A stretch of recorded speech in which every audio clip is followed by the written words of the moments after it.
na sobrang gandang-ganda ako tapos meron siyang hoodie. Bitaw. Oo, di ba? Eh, binabayaran mo dyan, boy. Yung kada backfire niya, hindi mo alam kung may nasisira.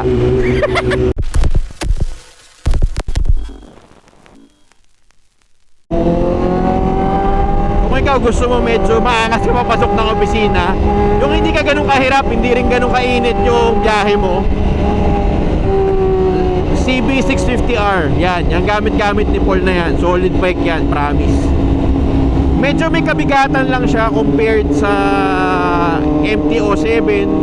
Yung weight niya, yung weight. Pero solid bike yan, as in.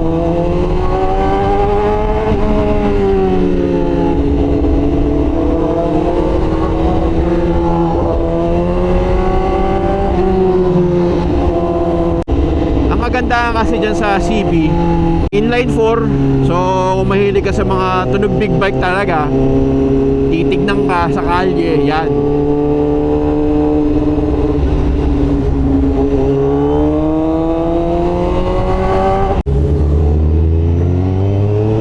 Hindi ko alam kung magkano presyuhan yan, pero ang brand new kasi yan mga nasa 501, 503. Ganun siya eh.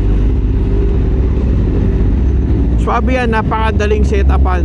Walang kahirap-hirap. Tapos reliable.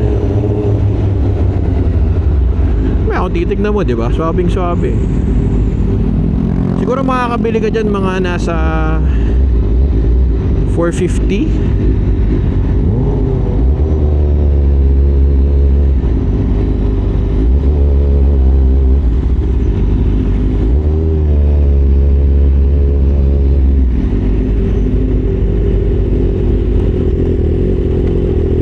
Paul, magkano ba bentahan ngayon ng CB? 400 ganon? 400? Sabi ko nga kung pang everyday palag na palag to, di ba? Kasi hindi siya ganun kainit. May kabigatan lang talaga siya pag nakagamit ka ng MT-07. Pero kung hindi, okay lang. Kumbaga, masasanay at masasanay ka. Madaling pormahan, maintenance, hindi naman big bike, expect mo na yan. Ilang liters ba ano nito? Langis. Hindi lang eh. 4? 4 din, pareho lang pala. Consumption nito, depende kasi sa gamit mo yan eh. 18? 18 to 20. Walang piga? Hindi, may piga na yun. May piga na yun? Oh, pwede na, di ba? Pag pigang-piga ka, 17 na. Tsaka kung mag-big bike ka naman, expect mo talaga syempre, huwag mo ikukumpara sa scooter or ano, talagang medyo mas mapapalakas ka talaga sa gasolina, di ba? Pero sulit, di ba? Sulit po. Sulit na. Pinagde-daily ko nga to. Oh, daily yan. Saan ka ba pumupunta? Makati. Makati lang? Wala ka na, diretso bahay ka na pagkatapos? Pero hindi. Kung sa beginner bike, I can say pwede naman. Pero syempre hindi mo pa rin siya pwedeng biru-biruin. Tapos medyo may kabigatan nga din siya as I've mentioned. So baka pag U-turn mahirapan ka, o kaya alam mo yun, pag hindi ka pa sanay, medyo talaga malaking adjustment, 'di ba? Coming from a smaller cc, talagang maninibago ka dito kasi nga yung weight niya. Pero sulit na bike yan. Tsaka maganda community niyan, Sea Beast. Yun. So kung ito pinapanood mo, this is a sign na kumuha ka ng CB650R. Let's go. Magbubudulan lang kami ni Paolo. Testingin lang niya tong ano ko, motor. Testingin ko din yung ano niya. Dito. Press mo tong gilid. Okay naman, naka-on naman yung quick shift niyan. Hindi, naka-primera. Inaano mo pala? Oo, hindi ko iniiwan eh. Mahirap neutral yan. Okay lang yan. Susi nasa iyo na, no? Susi. Susi nasa iyo? Hindi, susi ko. Oo, bro. Saan tayo? Saan ko lang kayo? White Plains na lang. Tapos lipasok tayo dito. Ha? Wala namang U-turn. Hindi, ano? Pagtolo. Sige. Ilalim tayo. Ha? Doon pa tayo U-turn. Tapos kayo. Oh, sige. Tapos saan tayo liliko? Dito. White, ano na tayo? Oh, tama. Sige. Abot mo naman ano? Sana. Ito kasing motor ni Paolo, mas komportable siya pag abot na abot niya yung bike eh. So naglo-lowering ano siya, naglo-lowering kit to eh. Pero hindi pa nata na-installan to eh. Palag.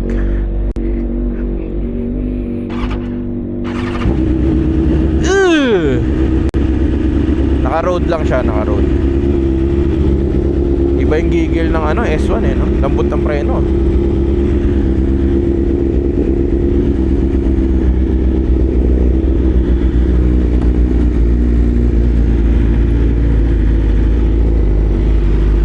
Let's go, sago. Lakas ng preno.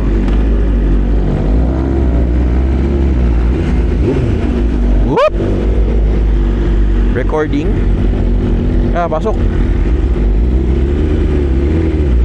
Hindi ko alam kung nagre-record ako.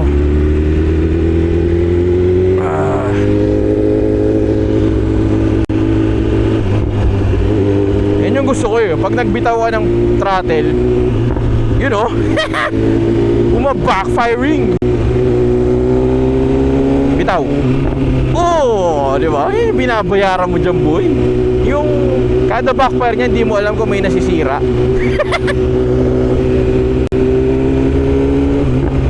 Oh. Lutong eh. Crispy yun.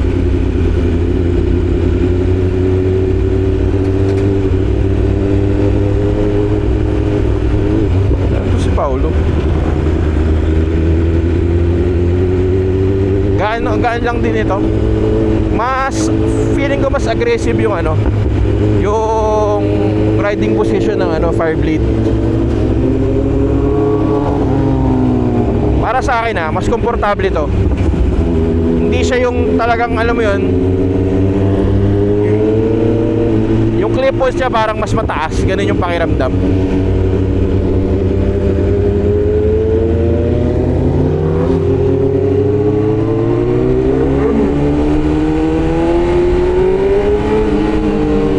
Mas malakas lang yung bitaw ng power ng ano,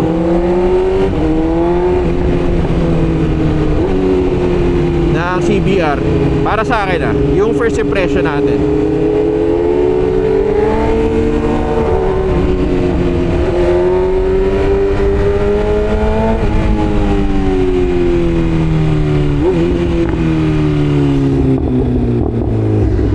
Hindi ko alam, magdidiretso tayo. Aakyat pala, putak niya. Aakyat pala, hindi ko alam.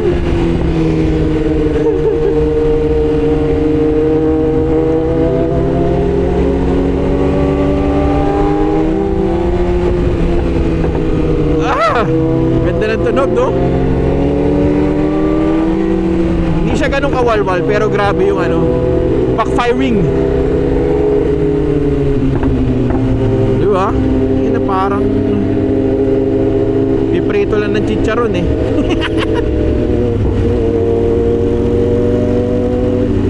Grabe naman yung usok ni Ropa. Sobrang lambot ng clutch. Yung shifting halos same lang naman. Try ko, puta rin tumatalsik yung ano.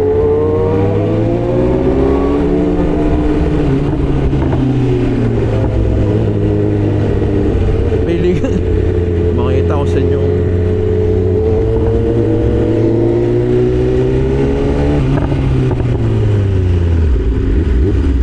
Mas yung power delivery nung CBR mas galit siya compared dito sa ano.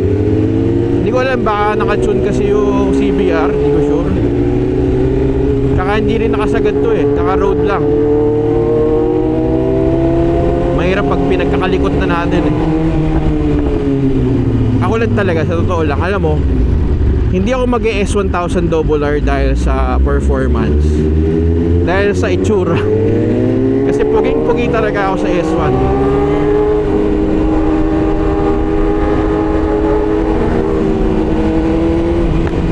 Yun yung sa akin. Alam mo yun, parang ako tagal ko naka BMW na ano eh, na kotse kotse. E46 lang naman, kumbaga nothing extravagant. Pero yung kotse na yun, kahit sakit sa ulo, masarap yung dalhin kasi napaka-pogi. Alam mo yung ganun. Eto, hindi rin naman siya ganun kainit. Well, di pa naman tayo nata-traffic ha. Pero sabi ni Paolo kasi, medyo mainit to compared dun sa ano niya, sa 10R. Hindi ko sure.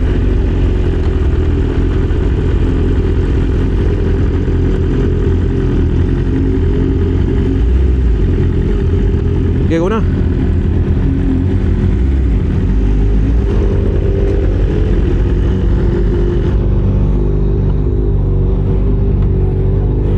Okay.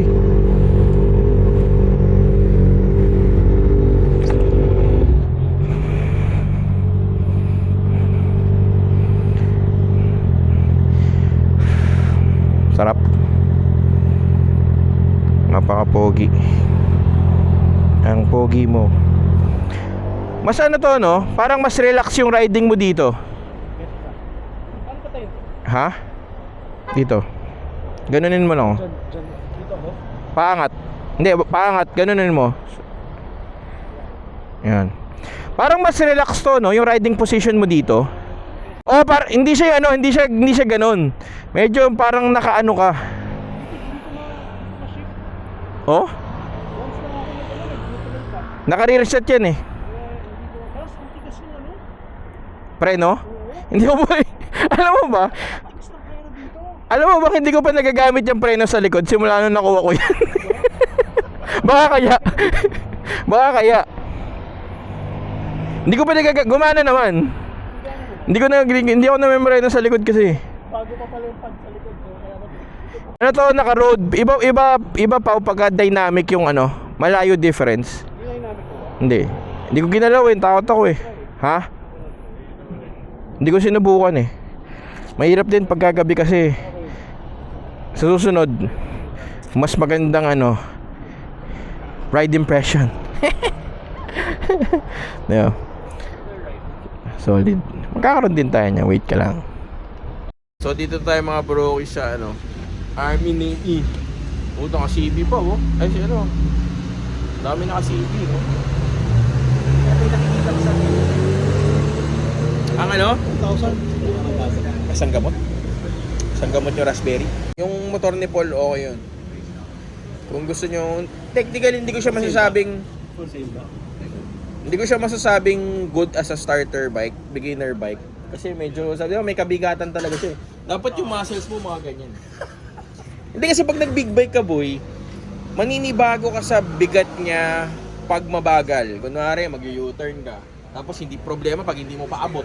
Pero kadalasan kasi pag nag-400 ka, minsan bitin eh. Ito sakto na lang. Oo, sakto. Yung 650 sakto yan. Yun nga lang, dapat medyo conscious ka sa bigat niya. Yung biglang preno. Di ba tata niya si Martin, sobrang tanga dati sa R1, di ba? U-turn, biglang penrenuhan sa harap. Yung mga ganong eksena ba? Takaw sa ganon yun. Naka-primera ba? Iniiwan ko lagi naka-primera kasi. Woo!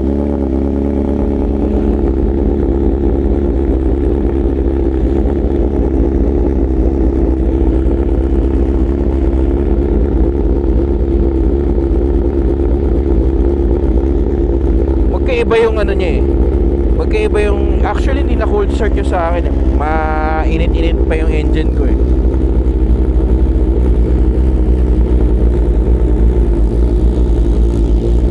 Sayang hindi natin nakakuha ng cold start pareho, pero parehong solid. Kung titignan nyo, pareho pati kulay ng OZ Racing, pareho kami ni Paolo eh. Let's go! Hindi tayo masyado nakakalabas ng as in solid na ride talaga ngayon kasi wala. Pucha, hindi ako naano eh. Hindi ako nagigising ng linggo ng umaga. Usually may lakad ako ng Sabado ng gabi. Madaling araw na ako nakakauwi.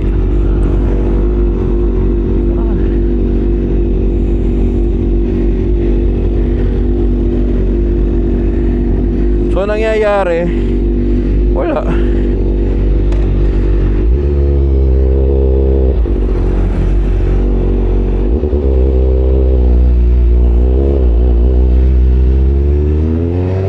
Hindi ako nakaka-ride. mangyayaring ride natin gabi. Kung papasinin mo yung mga vlog natin for the past couple of videos, puro gabi kasi wala, gabi ako nakakalabas. Sorry na. Try natin lumabas ng maaga naman sa susunod. Try natin, di ako nakangako.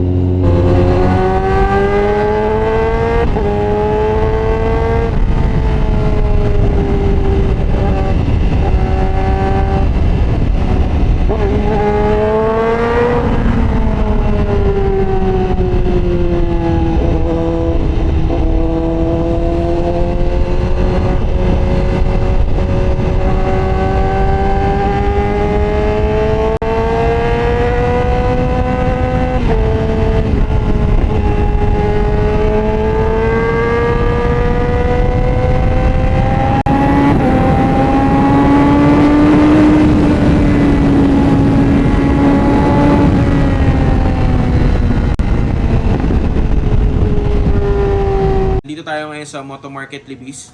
Sama natin si Sir Chris, syempre. Yung mga na-recommend sa ating gears, mga brokies, more on yung talagang bagay na bagay sa atin. Tsaka pang diinan, as in. Bali sir, meron tayo bago nating item, yung LS2 Armor Man. LS2 Armor Man, Bali jacket. ito sir, ang maganda rito, kung mahilig ka sa naka-t-shirt lang. Yan, tinamaan ako dun Ito sir, full gear na siya. Meron na siyang back, elbow, shoulder, and chest protector. Tapos, mwede yan sir, lightweight. Sobrang gaan. Ito sobrang gaan mga brokies Ay, bongga. Kung ito, tignan natin, medyo malaki siya natin. Tignan natin kung papalag Medyo doon tayo nasisira sa tiyan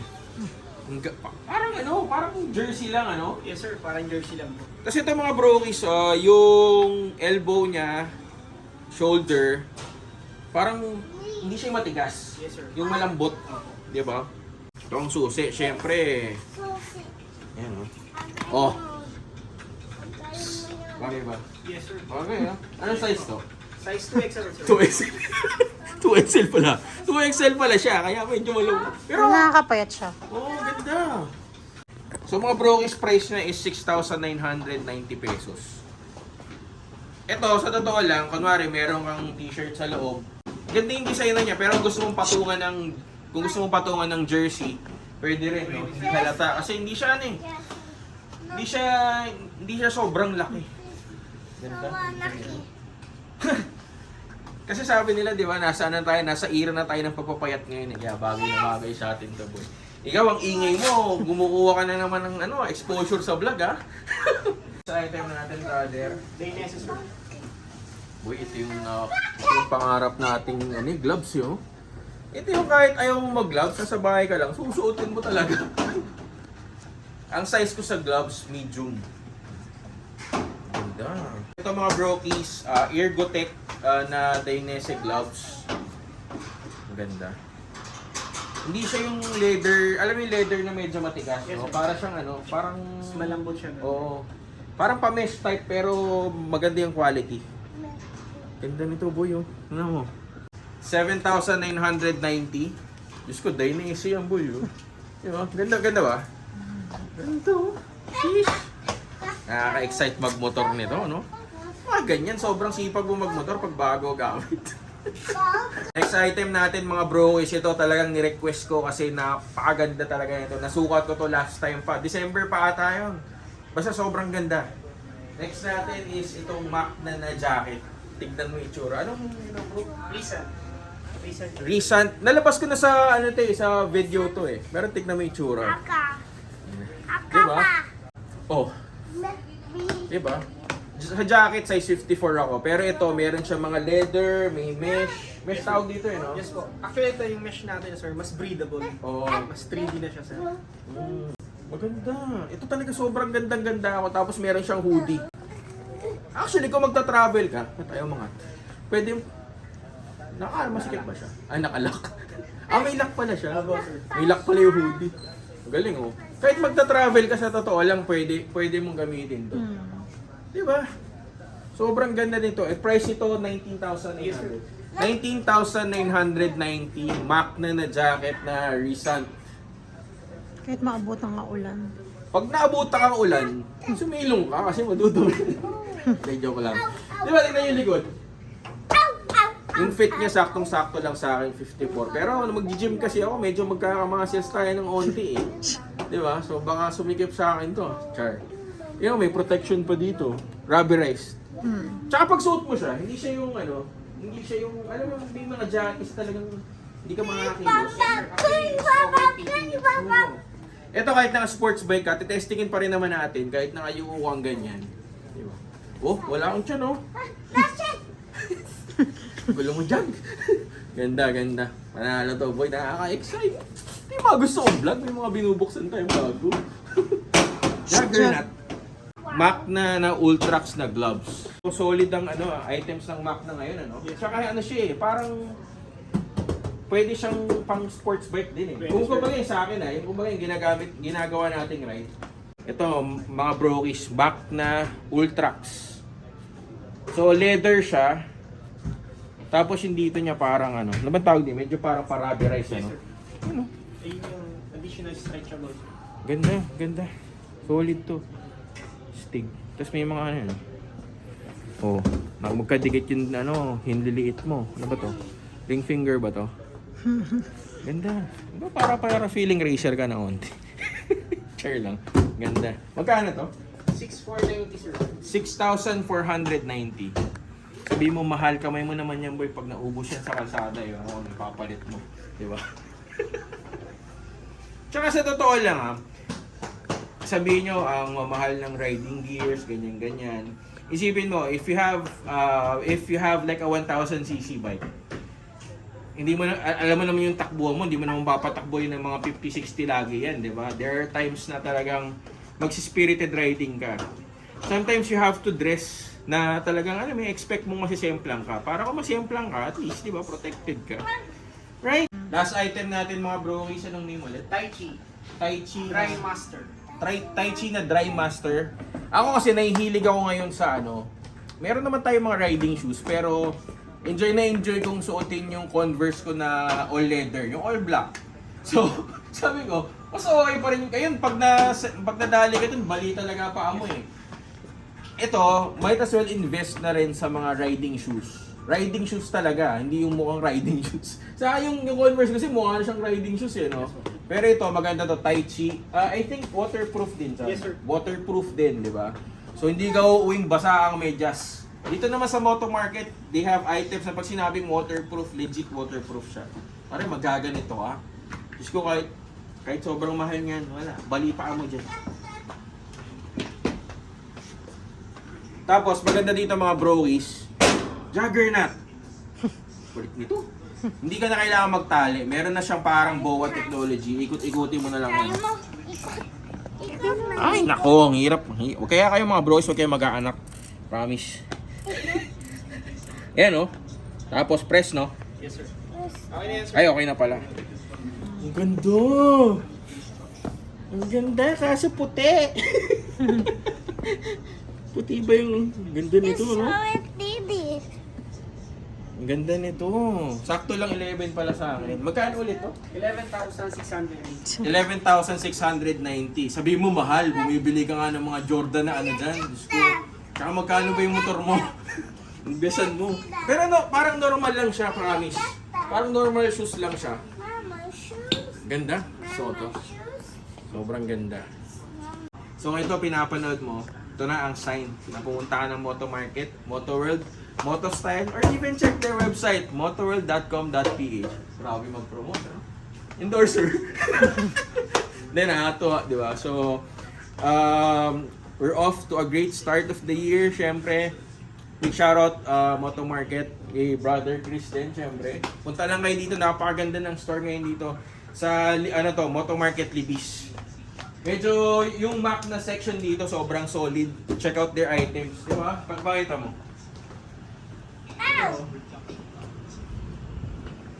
Diba?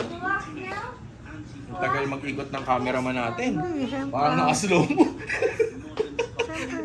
Medyo magpasensya niya na, medyo matagal yung cameraman natin. Ano ba eh, hindi kasi bayad yan kaya ganyan. Yun, visit lang kayo dito mga bro, is solid. Kita-kits tayo sa daan. Siyempre, maglalabas ako bago damit natin. Yun lang. Shout.